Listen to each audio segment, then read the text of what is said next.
Wewenang istimewa gereja ini dikukuhkan pada tahun 1870 dalam Konsili Vatikan pertama yang memutuskan bahawa hanya Gereja Katolik Roma yang berhak menafsirkan Alkitab, andai kata ada permasalahan. Bahawa Gereja Katolik Roma tidak akan berbuat keliru dan khilaf dalam memberikan pernyataan-pernyataan resmi, kerana gereja di bawah bimbingan Roh Kudus, sebagaimana telah dijanjikan Yesus. Tujuan dari kuasa gereja ini agar ada kepastian kebenaran bagi umat dan untuk keutuhan iman dan persatuan dalam tubuh umat Kristen. Faham kedua yang merupakan inti ajaran Roma Katolik adalah tentang gereja sebagai sakramen. Hal ini melengkapi faham mengenai kuasa mengajar gereja. Di satu pihak kita perlu mengetahui apa yang seharusnya kita lakukan, dan di lain pihak kita harus dapat melakukannya. Itulah sebabnya mengapa diperlukan adanya sakramen. Gereja membantu menyelesaikan hal ini. Ia menunjukkan arah bagaimana seharusnya kita hidup, dan ia juga memberikan kekuatan untuk hidup dengan cara yang ditunjukkannya itu. Jadi gereja Katolik adalah suatu gereja yang khusus dan istimewa kerana ia bukan merupakan persekutuan orang-orang yang sepaham, tetapi suatu lembaga keselamatan, membagikan rahmat kepada semua orang yang tergabung di dalamnya dengan perantaraan sakramen-sakramen. Gereja Ortodoks Timur secara umum memiliki kemiripan dalam upacara-upacara dan peribadatannya dengan Katolik Roma. Sakramen dalam aliran ini sama dengan sakramen dalam Katolik Roma berjumlah 7 macam dengan penafsiran yang sama seperti penafsiran Katolik Roma dalam segi-segi dasar 7 sakramen itu. Tentang kuasa mengajar Gereja Kristen Ortodoks Timur dalam beberapa hal sama dengan Katolik Roma, seperti sebagai penjamin kebenaran iman dan pemersatu umat, maka gereja dan para pejabatnya dilindungi oleh Roh Kudus dari kemungkinan terjadinya kesalahan. Perbedaannya dalam gereja Ortodoks, kuasa gereja tidak sampai menetapkan hal-hal yang tidak ada dalam kitab suci, karenanya hal-hal lain yang tidak ada dalam kitab suci diserahkan kepada perseorangan. Dengan kata lain, dalam Kristen Ortodoks Timur jumlah hal-hal yang perlu disepakati dipersempit hanya pada hal-hal yang disebutkan dalam kitab Injil, sedangkan hal-hal lainnya diserahkan kepada penafsiran perseorangan. Perbezaan lainnya dalam hal kuasa mengajar. Dalam Katolik Roma, puncak dari kuasa mengajar gereja ada pada Paus, di mana keputusan-keputusan Paus dilindungi Roh Kudus dari kesalahan, sedangkan dalam Kristen Ortodoks Timur tidak memiliki Paus. Kristen Ortodoks berpandangan bahawa yang dilindungi Roh Kudus dari kesalahan adalah keputusan kolektif para uskup, jadi yang dilindungi Roh Kudus adalah alam pikiran Kristiani secara menyeluruh. Ini berarti bahawa kebenaran Roh Kudus memasuki dunia ini secara tersebar melalui alam pikiran umat Kristen secara bersama. Umat Kristen perseorangan, baik orang awam maupun para imam, merupakan sel-sel dari pikiran Kristus yang berfungsi melalui mereka secara bersama. Akibat dari pandangan ini adalah bahawa tidak seperti dalam Katolik Roma yang mengakui pemerintahan gereja bersifat hierarkis, dalam Ortodoks Timur keputusan-keputusan gereja diserahkan kepada keputusan-keputusan kaum awam. Misalnya, kaum awam setiap jamaah memilih pastor mereka sendiri. Tanpa pemilihan demikian, uskup tidak mempunyai wewenang untuk mengangkat para pastor itu. Tidak seperti Katolik Roma yang tidak mendorong umatnya untuk mendalami kehidupan mistik, Ortodoks Timur mendorong umatnya yang awam sekalipun untuk hidup secara mistis, iaitu mencapai kemanunggalan dengan Tuhan sebagai bagian dari kehidupan rohaniah yang sungguh-sungguh. Jadi tujuan hidup adalah untuk secara kreatif memasuki kehidupan Trinitas, iaitu kasih yang beredar tidak putus-putusnya di antara Bapa, Putera, dan Roh Kudus. Maka gerakan ke arah tujuan itu harus merupakan bagian dari setiap kehidupan. Kristen Protestan adalah aliran dalam agama Kristen yang lahir paling akhir. Secara umum ajaran Kristen Protestan tidak berbeza dengan dua aliran yang lain. Perbedaannya bahawa ketika bicara keimanan, Protestan mengidentifikasikan iman sebagai suatu tanggapan dari seluruh diri manusia sebagai gejala pribadi. Jadi iman adalah suatu tanggapan pribadi agar Tuhan, yang sebelum itu merupakan suatu dalil dari para filosof dan teolog, menjadi Tuhan bagi diriku. Makna ini sesuai dengan pernyataan Luther, bahawa setiap orang harus menghayati imannya sendiri sebagaimana ia akan menghadapi kematiannya sendiri. Pandangan penting dalam doktrin Protestan adalah bahawa pelarangan memutlakkan segala hal yang nisbi. Karenanya orang Protestan menolak ajaran yang mengatakan bahawa seorang paus tidak mungkin keliru, kerana ajaran itu akan meniadakan selama-lamanya kemungkinan mengkritik pikiran-pikiran, yang dalam pandangan Protestan tidak mungkin seluruhnya luput dari keterbatasan dan kesalahan kecil, kerana pikiran itu disalurkan melalui suatu pikiran manusia. Berangkat dari pandangan ini, orang Protestan tidak mengakui kuasa mengajar gereja, dan karenanya tidak mengakui hierarki gereja atau pemerintahan gereja. Perbezaan ajaran Katolik Roma dengan Protestan dalam beberapa hal adalah sebagai berikut. 1. Protestan tidak mengorganisir klerus atau pejabat gereja sebagaimana dalam Katolik. 2. Protestan tidak melarang pendetanya kahwin seperti Katolik melarang pastornya kahwin. 3. Protestan tidak menganggap roti dan anggur dalam jamuan suci sebagai benar-benar tubuh dan darah Kristus. 4. Protestan menganggap hak semua orang sama dalam jamuan suci. 5. Jumlah sakramen dalam Protestan hanya ada 2 macam. Bab 7 Agama Islam. Sejarah perkembangan agama Islam.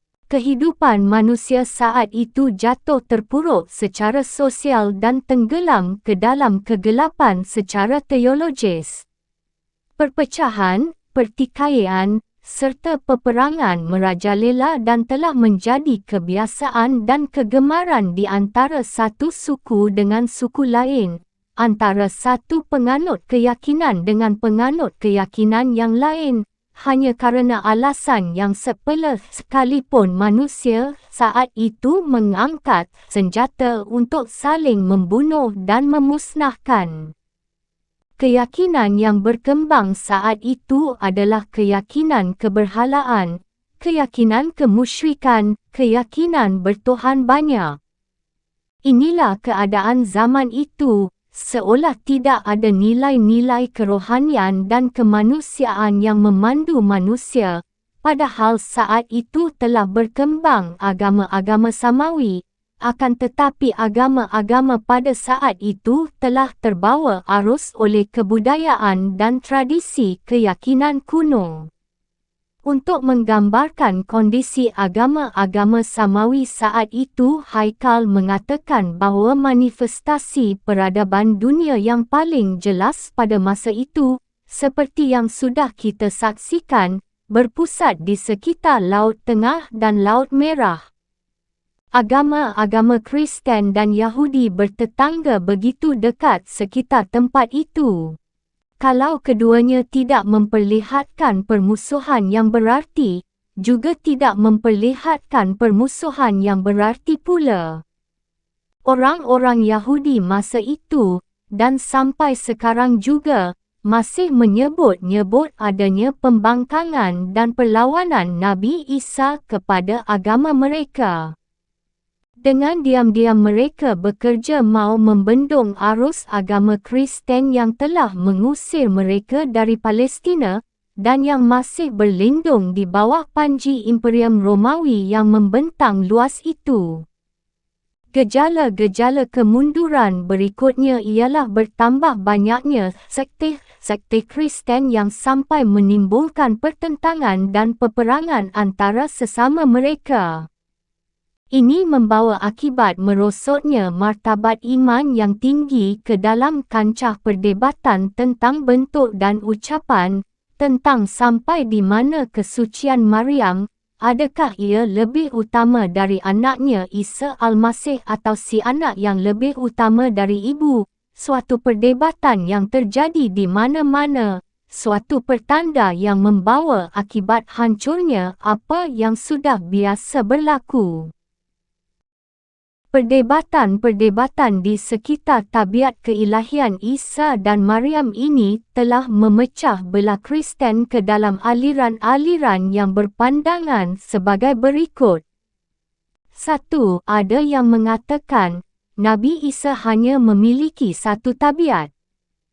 2. Ada yang mengatakan, Nabi Isa mempunyai dua tabiat, iaitu tabiat manusia dan tabiat Tuhan. 3. Ada yang menganggap Maryam sebagai Tuhan. 4. Ada pula yang mengingkari ketuhanan Maryam. 5. Ada yang menafsirkan Nabi Isa sebagai anak Tuhan, tetapi dalam arti kiasan. Maksudnya, dekat dan didahulukan dari makhluk-makhluk lain. 6. Ada yang mengatakan Al-Masih benar-benar anak Tuhan. Persoalan-persoalan internal yang dihadapi oleh agama-agama Samawi telah meruntuhkan martabat dan kemuliaan selaku agama Samawi dan juga mengakibatkan lemahnya pelaksanaan misi mengangkat umat manusia dari kebodohan dan kejahatan, sehingga umat manusia secara keseluruhan jatuh ke dalam kebodohan dan kejahatan. Keadaan ini pernah dilukiskan oleh Prof. Dinson dalam bukunya, Emotions as the Basic of Civilization, dengan berkata, pada abad ke-5 dan ke-6 Masehi, dunia yang sudah berkebudayaan itu berada di pinggir keruntuhannya, karena dasar-dasar kepercayaan yang menolong menata peradaban telah runtuh dan tidak ada sesuatu yang layak untuk mengambil alih fungsi dan mengambil tugasnya. Ketika itu tampaknya kebudayaan besar yang dibangun selama 4,000 tahun sudah hampir-hampir hancur dan runtuh.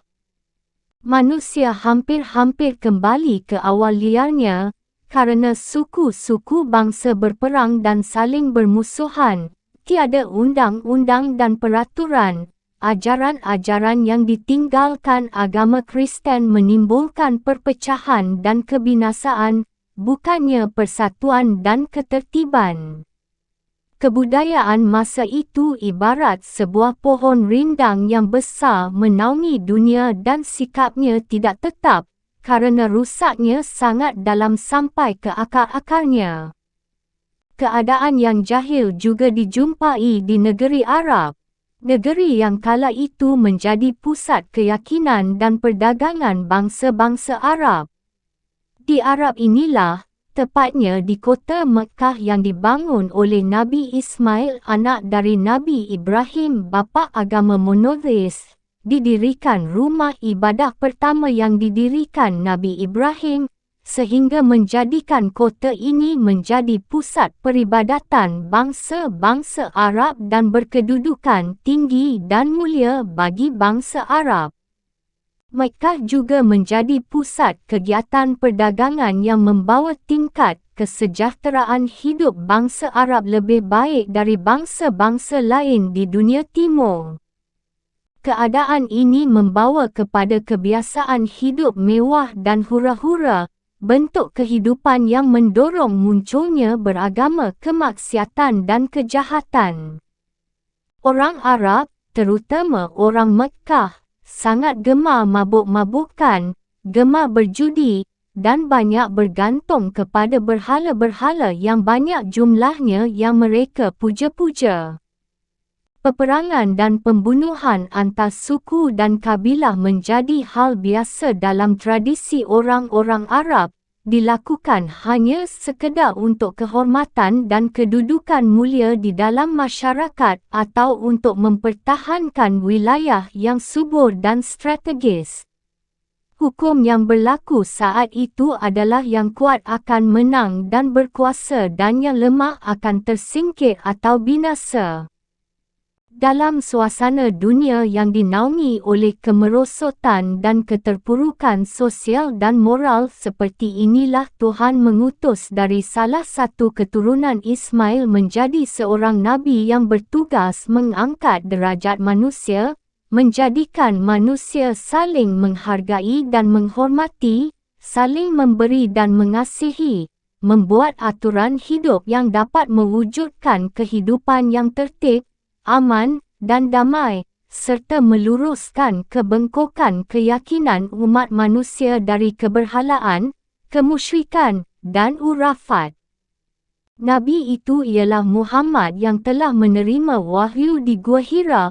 Wahyu pertama itu berbunyi, "Bacalah dengan menyebut nama Tuhanmu yang menciptakan, Dia telah menciptakan manusia dari segumpal darah.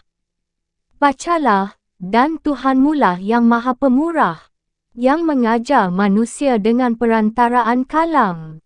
Dia mengajarkan manusia apa yang tidak diketahuinya."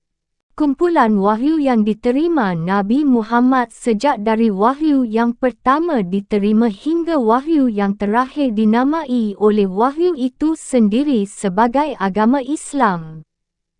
"Pada hari ini telah kusempurnakan untuk kamu agamamu, dan telah kucukupkan kepadamu nikmatku dan telah kuridai Islam itu jadi agama bagimu." Jadi, agama yang dibawa oleh Nabi Muhammad adalah Islam. Islam sebagai nama agama mengandung arti yang mencerminkan inti ajaran agama Islam itu sendiri. Islam yang seakar kata dengan salama bisa mengandung arti tenang, diam, telah melakukan kewajiban, telah melunasi, dalam kedamaian sempurna, atau bermakna menyerahkan diri kepada Tuhan yang dengannya orang telah berdamai. Semenjak menerima wahyu di Gua Hira itu, Nabi Muhammad diberi tugas untuk mengeluarkan manusia dari kegelapan menuju cahaya, dari kehancuran kepada kedamaian, dari permusuhan kepada persaudaraan, dari kesyirikan kepada ketauhidan. Dengan panduan cahaya Islam, Nabi Muhammad menjalankan tugas sucinya, dan selama menjalankan misi suci itu beliau harus berhadapan dengan bermacam tantangan dan rintangan dari kaumnya sendiri.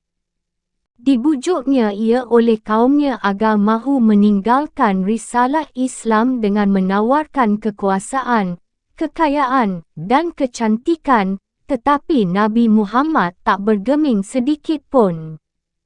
Gagal dengan bujukan, maka digunakan cara intimidasi dan kekerasan. Cara ini pun tidak memberikan hasil apa-apa, karena Nabi Muhammad tidak surut sedikit pun untuk mendakwahkan Islam. Maka diambillah oleh kaum musyrik Mekkah cara peperangan untuk memadamkan api Islam yang dibawa oleh Nabi Muhammad. Tetapi dengan pertolongan Allah, Nabi Muhammad dan pengikut setianya mampu memenangkan setiap pertempuran sehingga benih Imperium Islam di Madinah semakin mantap berkembang sampai saatnya keadaan berbalik di mana kaum muslimin di bawah kepemimpinan Rasulullah langsung mampu menaklukkan kota Mekah dari tangan kaum musyrik. Dan setelah penaklukan itu Nabi Muhammad memberikan pengampunan dan kebebasan kepada kaumnya yang selama ini telah memerangi dan mengusirnya dari tanah kelahirannya. Selama menjalankan misi sucinya, Nabi Muhammad tidak selangkah pun keluar dari tuntunan wahyu. Segala tutur kata dan tindak tanduknya menjadi model dan contoh umatnya.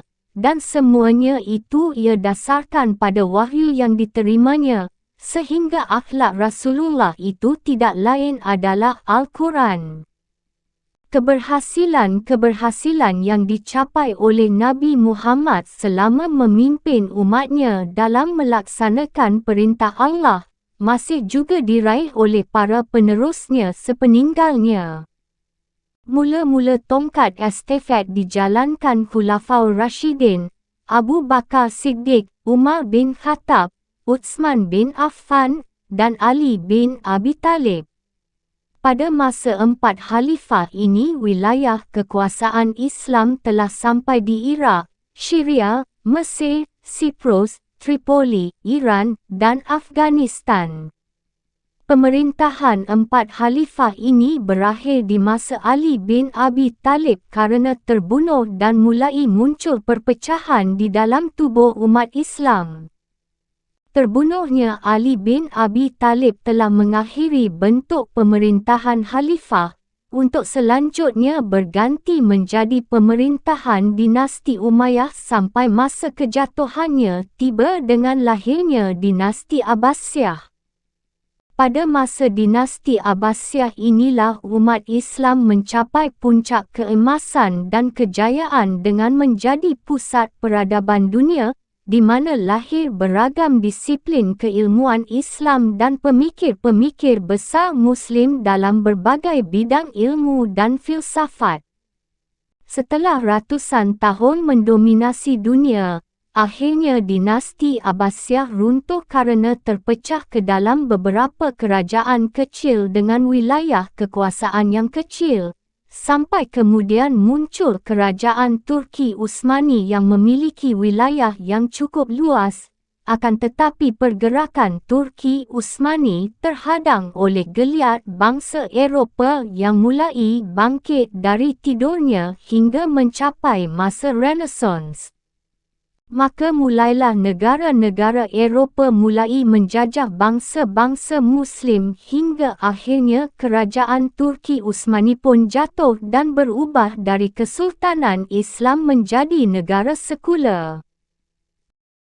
Penjajahan bangsa Eropah telah memecah kekhilafahan Islam kepada beberapa negara nasional. Maka dimulailah masa kegelapan dan kemunduran umat Islam dalam penguasaan penjajah bangsa Eropah.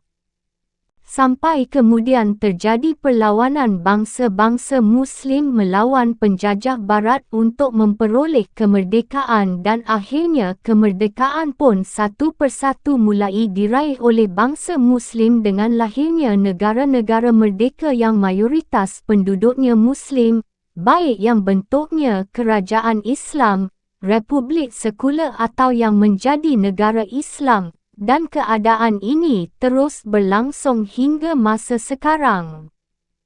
Umat Islam keadaannya hingga sekarang masih ada dalam bayang-bayang kekuatan peradaban Barat. Banyak yang menyatakan diri sebagai negara merdeka, akan tetapi mereka belum sepenuhnya merdeka, kerana masih belum mampu menunjukkan jati dirinya sebagai seorang Muslim yang tunduk dan patuh hanya kepada Allah Subhanahu wa Ta'ala dan Rasulullah. Zat yang Maha Pengasih dan Penyayang serta utusan Allah yang berpribadi agung yang telah mewujudkan mimpi umat manusia hidup dalam kesejahteraan di dunia dan di akhirat, dengan tetap mempertahankan fitrah dan jati diri dalam meraih cita-cita asasi manusia. Tokoh pendiri dan pembawa agama Islam di dalam kesuraman dan kegelapan kehidupan manusia, seolah kehidupan hanya tinggal menunggu saat-saat kehancuran dan kemusnahannya. Karenanya mereka yang berkuasa dan berharta dengan segenap tenaga untuk sebesar-besarnya meraih kenikmatan dunia tanpa melepaskan waktu sesaat pun dari pesta pora dan hura-hura, dan sebaliknya bagi mereka yang miskin kekuasaan dan kekayaan, hanya mampu menyerahkan nasibnya kepada belas kasih mereka yang menggenggam dirinya, dan kepada perputaran roda dunia dengan segala keajaiban yang terdapat di dalamnya. Rupanya keajaiban alam itu adalah sunnatullah yang berlaku sepanjang zaman, bahawa dikala manusia sudah jauh tersesat dan pada saat yang bersamaan obor agama telah padam, maka Zat Pengatur alam akan mengutus anak manusia untuk menjadi penerang umatnya agar kembali dari jalan kesesatan kepada jalan yang diridainya. Dikala kegelapan telah meliputi umat manusia itu, Allah Zat yang Maha Pemurah menurunkan obor penerang dari rahim wanita bernama Siti Aminah yang bersuamikan pria bernama Abdullah. Obor penerang itu pun akhirnya pada tanggal 12 Rabiul Awal tahun Gajah, iaitu pada 20 April tahun 571 Masehi, terlahir ke dunia dengan nama Muhammad. Muhammad yang kelak menjadi Nabi penerang dunia ini ternyata hidupnya senantiasa selalu dalam kesuraman dan kedukaan. Semenjak kelahirannya ke dunia, Muhammad bayi harus sudah hidup hanya dengan ibunya yang ditinggalkan suaminya dikala mengandung Muhammad kira-kira 7 bulan. Kasih sayang ayahnya yang telah terlebih dahulu meninggalkan dunia sebelum kelahirannya ke dunia, diambil alih oleh kakeknya yang bernama Abdul Muthalib. Abdul Muthalib adalah orang terhormat dari suku Quraisy yang dipercaya kaumnya untuk menjadi orang yang mengurus tempat ibadah di Mekah. Tugas kakeknya yang tinggi dan terhormat itu rupanya tidak menjamin Muhammad kecil akan menjalani kehidupan yang enak, kerana kehidupan kakeknya tidaklah seperti jabatan yang diembannya itu, hidup dalam kesederhanaan atau lebih tepat hidup dalam kekurangan. Sekalipun Abdul Muthalib hidup kekurangan materi, tetapi Abdul Muthalib melimpahkan kasih sayangnya kepada Muhammad tanpa batas, sehingga kekurangan harta bisa teratasi oleh luapan kasih sayang kakeknya hingga Muhammad pun tumbuh layaknya anak-anak yang lain. Mencapai usia 6 tahun, lagi-lagi Muhammad harus menghadapi kegetiran hidup kerana harus berpisah dengan ibu yang dicintainya yang meninggal dunia kerana sakit yang dideritanya. Setelah ditinggal wafat ibunya, Muhammad tinggal bersama kakeknya yang telah tua renta. Untuk meringankan beban kakeknya, Muhammad membantunya dengan cara menggembalakan kambing pamannya. Kesibukan Muhammad dalam menggembalakan kambing pamannya telah mengasingkan dan memisahkan dirinya dari kebiasaan-kebiasaan buruk kaumnya, sehingga Muhammad bebas dari pengaruh buruk kebiasaan dan tradisi buruk kaumnya. Tugas menggembalakan kambing ini sesekali ia tinggalkan dikala pamannya Abu Talib meminta Muhammad untuk menemaninya membawa barang dagangan ke Syria. Dalam satu perjalanan ke Syria, Abu Talib yang ditemani oleh Muhammad berjumpa dengan pendeta Nasrani bernama Buhairah. Pendeta itu memperhatikan Muhammad dan dilihatnya anak ini memiliki tanda-tanda kenabian, maka segera ia memberitahukan hal itu kepada Abu Talib dan memerintahkan Abu Talib agar segera membawa pulang Muhammad ke Mekkah, kerana dikhawatirkan bertemu dengan kaum Yahudi dan mereka pasti akan menganiaya Muhammad. Ketika menginjak dewasa, tanda-tanda kenabian Muhammad semakin nampak dengan pekerti yang indah dan halus. Pada suatu ketika Muhammad yang dikenal kaumnya sebagai pemuda yang jujur dan cerdas diminta untuk menengahi dan menyelesaikan perselisihan yang terjadi di antara pemuka Quraisy, di mana perselisihan itu disebabkan oleh masing-masing pihak merasa yang paling berhak untuk meletakkan kembali Hajar Aswad, iaitu batu hitam, ke tempatnya semula setelah Kaabah selesai dipugar. Muhammad mengambil kebijaksanaan dengan membentangkan selembar kain dan meletakkan batu hitam itu di tengahnya. Kemudian para pemuka masyarakat dipersilahkan memegang ujung tepian kain itu untuk bersama-sama mengangkat batu hitam itu ke tempatnya semula. Selanjutnya batu hitam itu diangkat oleh Muhammad sendiri untuk diletakkan ke tempatnya semula. Sejak peristiwa itu Muhammad digelari Al-Amin oleh kaumnya atas sifat jujur dan bijaksananya. Sifat kejujuran dan kebijaksanaan inilah yang membuat banyak orang simpati kepada Muhammad. Salah seorang yang memiliki perasaan yang demikian adalah Siti Khadijah, seorang pengusaha di mana Muhammad bekerja kepadanya sebagai penjual barang dagangannya.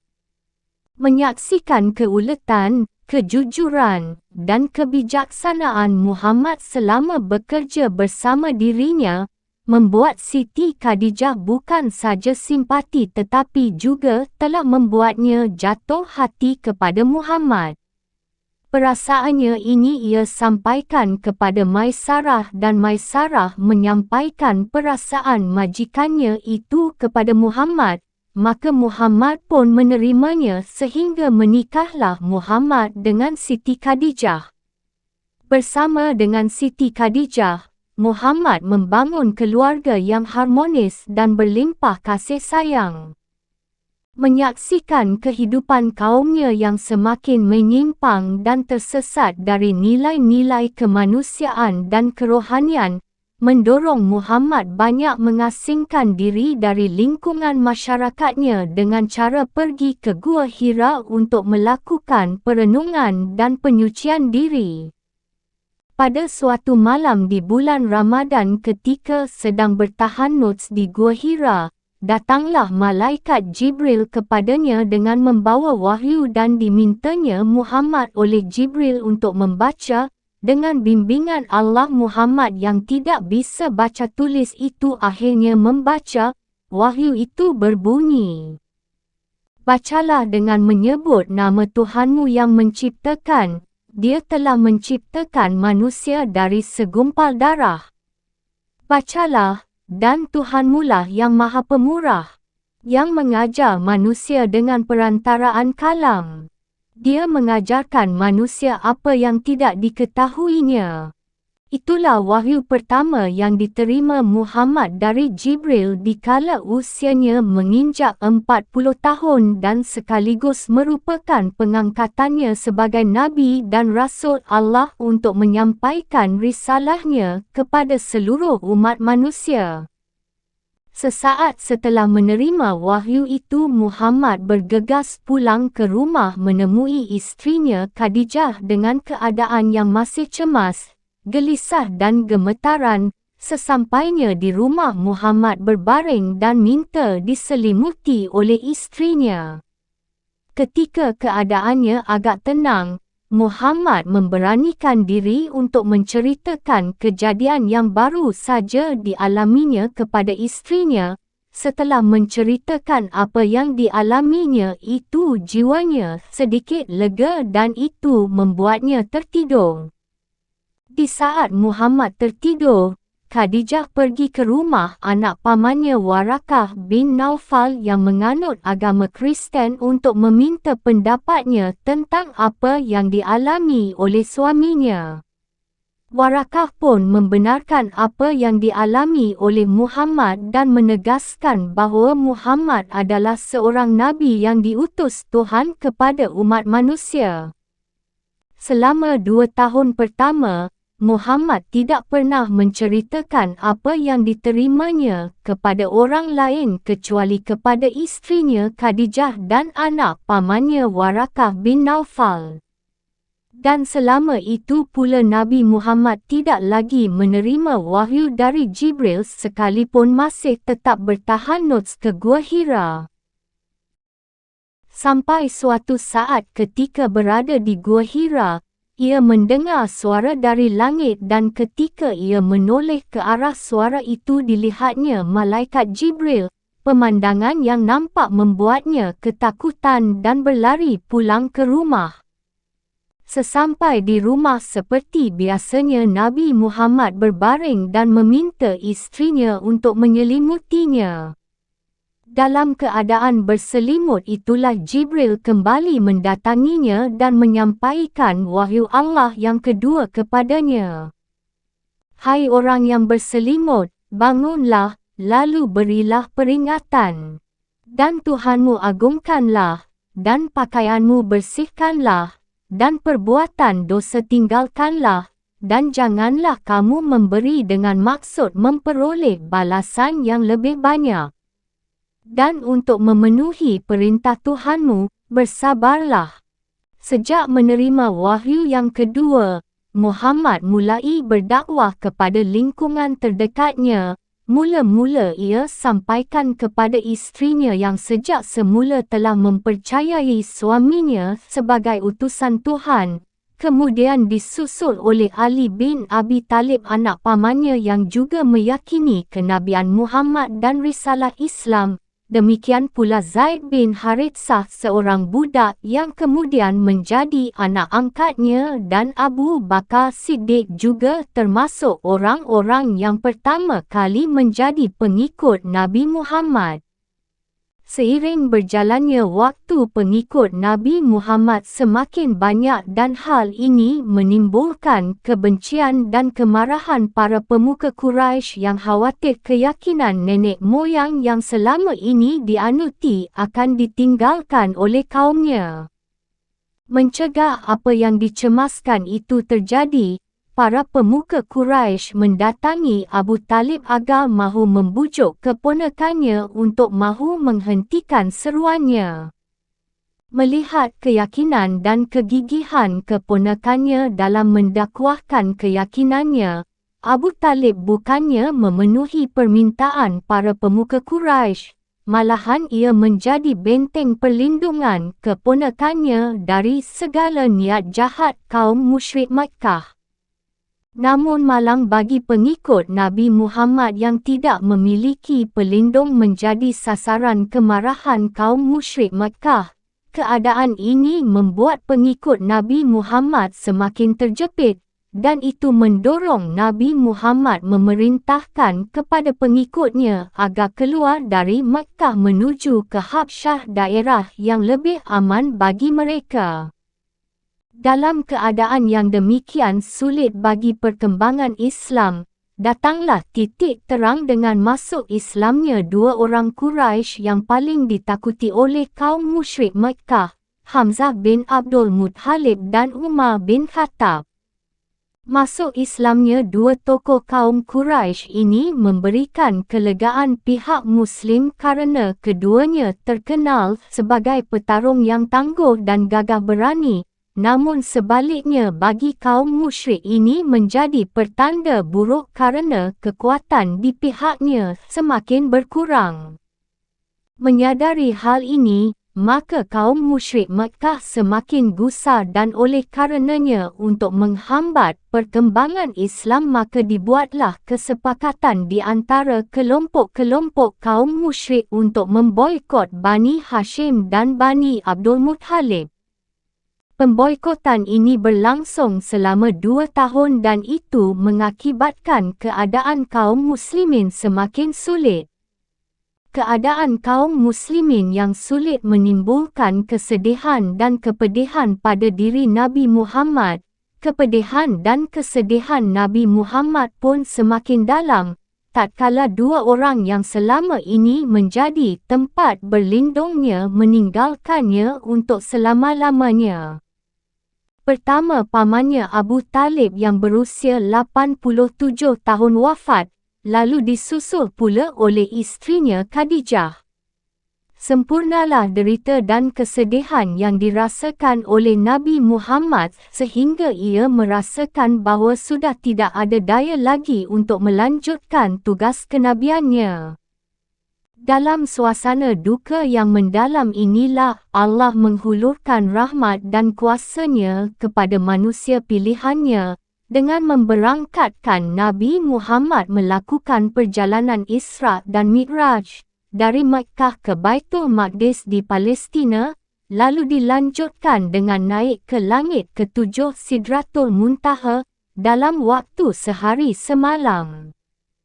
Peristiwa Isra dan Mi'raj ini menjadi batu ujian bagi para pengikut Nabi Muhammad kerana tidak sedikit yang tidak mempercayai peristiwa yang menurut akal sangatlah tidak mungkin, sehingga mereka kembali kepada kekufuran.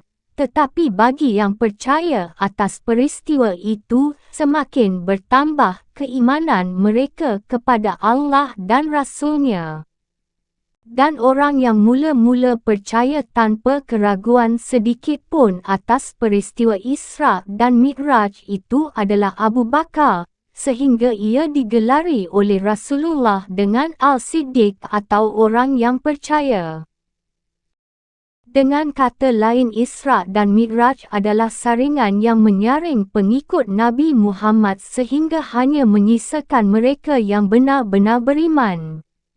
Kini semakin teranglah siapa lawan dan siapa kawan, dan ini semakin mempermudah Nabi Muhammad dalam membuat rencana ke depan bagi kesuksesan dan keberhasilan dakwahnya. Cahaya Islam semakin terang ketika datang rombongan dari Yatsrib yang bukan saja menyatakan diri masuk Islam, tetapi juga menawarkan Nabi Muhammad untuk memimpin dan membina masyarakat Yatsrib Madinah, dan tawaran ini tentu saja diterima dan disanggupi Nabi Muhammad. Maka dengan begitu umat Islam pun mempersiapkan diri untuk berhijrah ke Yatsrib. Rencana ini diketahui oleh kaum musyrik Makkah sehingga mereka mengatur rencana untuk membunuh Nabi Muhammad pada malam hari sebelum berhijrah. Rencana ini diketahui Nabi Muhammad berdasarkan berita dari Malaikat Jibril, maka Nabi Muhammad pun membuat rencana pula untuk mengelabui orang-orang musyrik yang berencana membunuh dirinya. Pada malam pengepungan itu diperintahkanlah Ali bin Abi Talib untuk tidur di tempat tidur Nabi Muhammad dengan berselimut. Sementara itu Nabi dan Abu Bakar menyelinap pergi dari rumah menuju Bukit Sur, sedangkan pengikut Nabi Muhammad sebahagian telah meninggalkan Mekah lebih dulu. Setelah menunggu dan bersembunyi di Bukit Sur, akhirnya Nabi Muhammad dan Abu Bakar serta Ali bin Abi Talib yang menyusul kemudian melanjutkan perjalanan menuju Yatsrib. Sesampainya di Yatsrib, Nabi Muhammad disambut meriah oleh kaum Muslim Yatsrib. Dan pada hari itu juga diadakan solat Jumaat untuk pertama kalinya di masjid yang dibangun pertama kali oleh kaum Muslimin. Di Madinah inilah Nabi Muhammad membina dan membangun masyarakat Muslim dengan tuntunan wahyu ilahi. Dengan kepemimpinan yang egaliter dipersatukanlah seluruh komponen masyarakat yang ada di Yatsrib dengan melibatkan pula kaum Yahudi dan Nasrani. Maka dibuatlah Piagam Madinah sebagai konstitusi tertulis pertama di dunia, yang mengatur dan mengikat setiap warga masyarakat apapun suku dan agamanya di dalam wilayah Madinah. Piagam ini berhasil mempersatukan seluruh masyarakat dengan latar belakang suku dan agama yang berbeza. Suasana ini menjadikan wilayah Yatsrib menjadi damai dan itu memungkinkan masyarakat Yatsrib berkembang maju. Akan tetapi mulai muncul usaha-usaha untuk memecah belah persatuan umat dari kelompok Yahudi Bani Kainuka, Bani Nadir, dan Bani Quraizah dengan cara menghasut dan mengadu domba. Puncak dari kegiatan maka kaum Yahudi adalah ketika berusaha membunuh Nabi Muhammad. Karena perbuatannya itu Nabi Muhammad mengusir kaum Yahudi Bani Nadir menyusul saudaranya kaum Yahudi Bani Kainuka yang lebih dahulu diusir karena melanggar kesepakatan dalam Piagam Madinah. Rupanya pengkhianatan kaum Yahudi tidak berakhir di situ. Ketika terjadi Perang Al-Ahzab antara kaum Muslim dengan orang Arab dan kaum Yahudi yang tersisa di Madinah Bani Quraizah berkhianat kepada kaum Muslimin dan berpihak kepada pasukan musuh. Akan tetapi pasukan umat Islam yang menggunakan taktik sistem parit, karenanya dinamakan juga Perang Parit atau Perang Handak, mampu memukul balik pasukan lawan kembali ke Makkah. Perang bagi kaum Muslimin adalah upaya mempertahankan diri dari serangan musuh yang berusaha mengusir dan membunuhi kaum Muslimin yang menyerukan Islam. Beberapa kali kaum Muslimin terlibat dalam peperangan melawan kaum musyrik dan kaum Yahudi yang tidak pernah berhenti mengganggu ketenteraman kaum Muslimin di Madinah. Peperangan itu pun akhirnya dapat dimenangkan kaum Muslimin dengan dikuasainya Mekah oleh pasukan Muslim di bawah komando Nabi Muhammad yang membawa 10,000 pasukan. Setelah selesai menghancurkan seluruh berhala yang ada pada setiap sudut kota Mekah dan dalam Kaabah, Nabi Muhammad berbicara di hadapan penduduk Mekah dengan mengatakan bahawa penduduk Mekah dimaafkan dan diberi kebebasan untuk memilih masuk Islam atau tetap dalam keyakinannya semula. Setelah menaklukkan Mekah, Nabi Muhammad kembali ke Madinah berkonsentrasi membina umat. Namun setiap kali ada serangan musuh, Nabi Muhammad mempersiapkan pasukan untuk menaklukkan pasukan lawan. Seperti pada saat memimpin pasukan yang berjumlah 12,000 orang untuk menundukkan pasukan kabilah Hawazin dan Saqif yang merencanakan menyerang kaum Muslimin, maka bertemulah dua pasukan di Lembah Hunain. Setelah beberapa hari lamanya bertempur, akhirnya pasukan lawan pun menyerah dan memeluk Islam. Usaha menjatuhkan kepemimpinan Rasulullah tidak hanya dari bangsa Arab saja, tapi juga datang dari bangsa Romawi yang mengirimkan pasukan untuk menyerang Madinah. Sebelum pasukan tentara Romawi sampai ke Madinah, Rasulullah terlebih dahulu membawa pasukan untuk menghalau bangsa Romawi di Tabuk. Dalam peperangan di Tabuk ini pasukan kaum Muslimin mampu mengusir tentara Romawi, dan untuk beberapa hari lamanya Nabi Muhammad beserta pasukannya berkemah sambil membagi tugas kepada beberapa kelompok untuk mendatangi dan menawarkan kabilah-kabilah Arab yang belum memeluk Islam agar masuk Islam. Setelah kelompok-kelompok yang ditugaskan itu selesai menunaikan tugasnya dan kembali ke perkemahan, maka Nabi Muhammad diikuti oleh pasukannya kembali ke Madinah. Usai perang Tabuk itulah berbondong-bondong utusan kabilah-kabilah dari berbagai daerah dari penjuru Jazirah Arab datang menghadap Nabi Muhammad untuk menyatakan bahawa kabilah-kabilah mereka bersedia memeluk Islam. Islam yang semula dihina dan dimusuhi kini telah menjelma menjadi kekuatan dunia yang tiada taranya di bawah pimpinan Nabi Muhammad. Ini artinya misi Nabi Muhammad telah selesai dijalankan dan sudah waktunya Nabi Muhammad menyampaikan pidato terakhirnya di hadapan kaum muslimin. Pidato terakhir Nabi Muhammad itu pun tiba waktunya pada saat ia menjalankan haji perpisahan, iaitu Haji Wada'. Dalam pidatonya ia menyampaikan hal-hal penting yang harus diingat oleh sekalian kaum muslimin.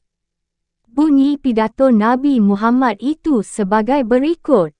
Wahai manusia, perhatikanlah kata-kataku ini, aku tidak tahu, apakah setelah tahun ini, dalam keadaan seperti ini, aku bisa bertemu kembali dengan kalian semua. Saudara-saudara, bahwasannya darah dan harta benda kalian semua adalah suci, seperti sucinya hari ini dan bulan ini, sampai datang masanya kamu sekalian menghadap Tuhan. Dan pasti kalian semua akan menghadap Tuhan. Pada saat itu kalian semua akan dimintai pertanggungjawaban atas segala perbuatanmu. Ya, aku sudah menyampaikan ini. Barang siapa diserahi amanat, maka tunaikanlah amanat itu kepada yang berhak menerimanya. Bahawa semua riba sudah tidak berlaku, tetapi kamu berhak atas modal pokokmu. Janganlah kamu berbuat aniaya kepada orang lain, dan jangan pula kamu teraniaya. Allah telah menentukan bahawa tidak boleh lagi ada riba dan bahawa riba Abbas bin Abdul Muttalib semuanya sudah tidak berlaku. Bahawa semua tuntutan darah selama masa jahiliah tidak berlaku lagi, dan bahawa darah pertama yang kuhapuskan adalah darah Ibnu Rabi'ah bin Al-Harits bin Abdul Muttalib. Kemudian daripada itu saudara-saudaraku, hari ini nafsu syaitan yang minta disembah di negeri ini sudah putus buat selama-lamanya. Tetapi, kalau kalian perturutkan nafsu itu sekalipun kamu anggap hal itu kecil, itu berarti telah merendahkan seluruh amal perbuatanmu, niscaya akan senanglah ia. Oleh kerana itu peliharalah agamamu ini baik-baik. Saudara-saudaraku, menunda-nunda berlakunya larangan bulan suci berarti memperbesar kekufuran. Karena hal itu orang kafir tersesat. Pada satu tahun mereka langgar dan pada tahun lain mereka sucikan, disesuaikan dengan jumlah yang disucikan Tuhan. Kemudian mereka menghalalkan apa yang sudah diharamkan Allah dan mengharamkan apa yang dihalalkan. Zaman itu terus berputar sejak Allah menciptakan langit dan bumi ini. Jumlah bilangan bulan menurut Tuhan ada 12 bulan, 4 bulan di antaranya bulan suci, 3 bulan berturut-turut dan bulan Rajab itu antara bulan Jumadil Akhir dan Syakban.